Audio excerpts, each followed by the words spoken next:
আসসালামু আলাইকুম, welcome back to মাহিরাস recipe world. Fruit custard ছোট বড় সবারই প্রিয় একটা ডেজার্ট।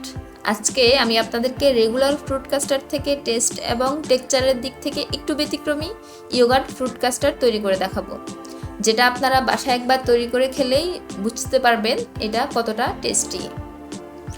চলুন দেখে নিই কীভাবে তৈরি করতে হয় ইয়োগার্ট ফ্রুট কাস্টার্ড। প্রথমে আমি একটা মিক্সিং বোল নিয়েছি। বোলটার উপরে একটা স্ট্রেইনার বসিয়ে দিলাম। এখানে আছে 500 গ্রাম টক দই। বক্সের পুরোটা টক দই আমি স্ট্রেইনারে ঢেলে নিব। এতে করে টক দইয়ে যে এক্সট্রা পানি থাকে সেটা নিচে বাটিতে পড়ে যাবে। এখানে একটা গুরুত্বপূর্ণ জিনিস হলো টক দইয়ে এক্সট্রা কোনো পানি থাকা যাবে না। প্রায় 1 ঘন্টা এভাবে রেখে দেওয়ার পর দেখুন টক দই থেকে কতখানি পানি বের হয়ে এসেছে। এখন বোলটা পরিষ্কার করে স্ট্রেনার থেকে টক দই বাটিতে ঢেলে নিব।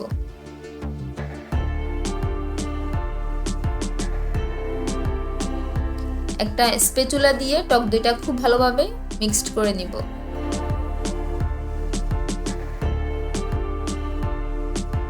টক দই ভালোভাবে মিশিয়ে নিয়ে টক দইয়ের মধ্যে দিয়ে দিচ্ছি কনডেন্সড মিল্ক।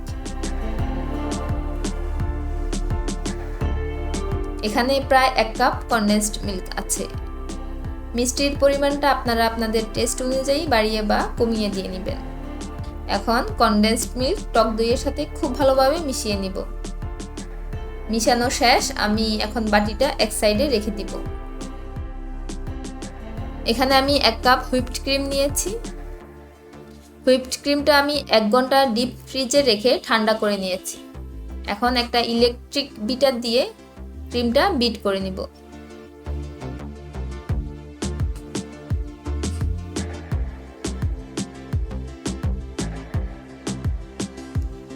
প্রায় 5-6 মিনিট বিট করার পর ক্রিমটা ফোমে পরিণত হয়ে গিয়েছে। দেখুন বাটিটা উল্টালেও ক্রিমটা পড়ছে না, তার মানে ক্রিমটা পারফেক্টলি রেডি। এখন এই ক্রিমটা আমি চিলারে রেখে দিব 10 মিনিটের জন্য। এতে করে ক্রিমটা সেট হয়ে যাবে। প্রায় 10 মিনিট পর ফিরে আসলাম। এখন এখান থেকে ক্রিম নিয়ে আমি টক দই আর কনডেন্সড মিল্ক এর মিশ্রণের সাথে মিশিয়ে নিব। একটু সময় নিয়ে খুব ভালোভাবে সবকিছু মিক্সড করে নিতে হবে।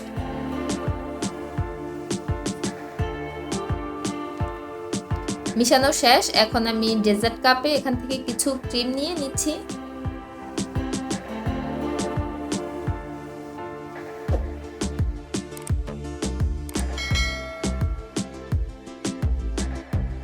এখানে আমি প্রায় 6 ধরনের ফ্রুটস নিয়েছি। এখানে আছে আম, সবুজ আঙ্গুর, লাল আঙ্গুর, ডালিম, অ্যাপল আর আছে চেরি। এখন সবগুলো ফ্রুটস থেকে অল্প করে কিছু নিয়ে ক্রিমের উপরে দিয়ে দিব। যেহেতু ফ্রুট কাস্টার্ড, ফ্রুটসটা একটু বেশি দেওয়ার চেষ্টা করবেন। এখানে আপনারা আপনাদের পছন্দ অনুযায়ী যে কোনো ধরনের ফ্রুটস অ্যাড করতে পারেন।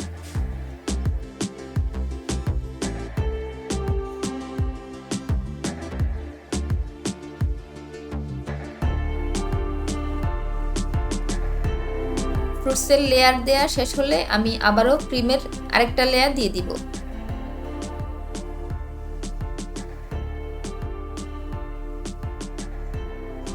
ঠিক একইভাবে আমি ফ্রুটসের আরেকটা লেয়ার দিয়ে দিব।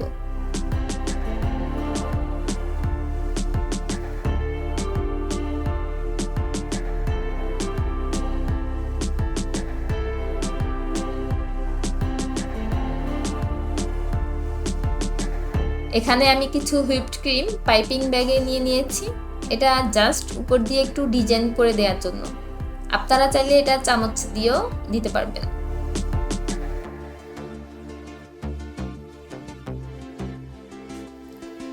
ক্রিমটার উপরে কেটে রাখা চেরি ফল দিয়ে দিচ্ছি।